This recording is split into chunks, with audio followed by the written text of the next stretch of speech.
So what I do, I remember doing this with my dad when I was a kid.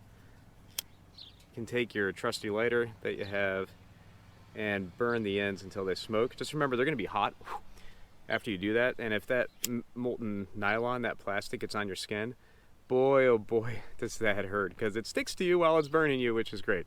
So you burn them like that, and that gives you just enough where you're good to go and it won't fray off.